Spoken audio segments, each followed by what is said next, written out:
एक ऋषि का ऐसा भयानक श्राप जिसने हनुमान जी की माता को स्वर्ग से उठाकर एक पल में बंदरिया बनाकर धरती पर फेंक दिया। कहानी शुरू होती है स्वर्ग की अप्सरा पुंजिक स्थला से। उस समय पृथ्वी पर महान ऋषि दुर्वासा कठोर तपस्या कर रहे थे। देवताओं के राजा इंद्र को डर लगने लगा कि कहीं ऋषि अपनी तपस्या की ताकत से इंद्रदेव से भी ज्यादा शक्तिशाली न बन जाएं और इंद्रलोक पर राज्य न कर लें। अपनी कुर्सी बचाने के लिए देवताओं के राजा इंद्र ने पुंजिक स्थला को आदेश दिया कि पृथ्वी पर जाओ और दुर्वासा ऋषि का ध्यान भटका दो।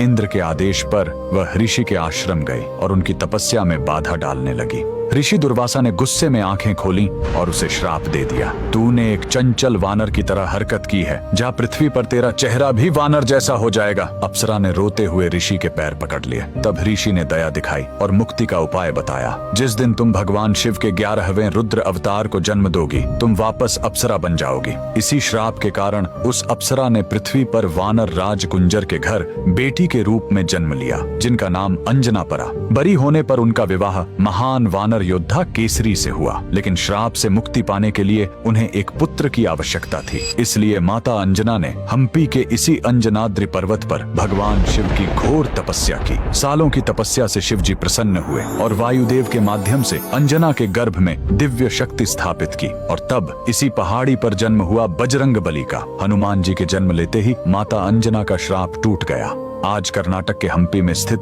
यह अंजनाद्रि पर्वत इस पूरी घटना के गवाह है। 575 सीढ़ियां चढ़कर आज भी भक्त उस पवित्र जन्म स्थान के दर्शन करने आते हैं। पवन पुत्र हनुमान के लिए कमेंट्स में जय बजरंगबली जरूर लिखें।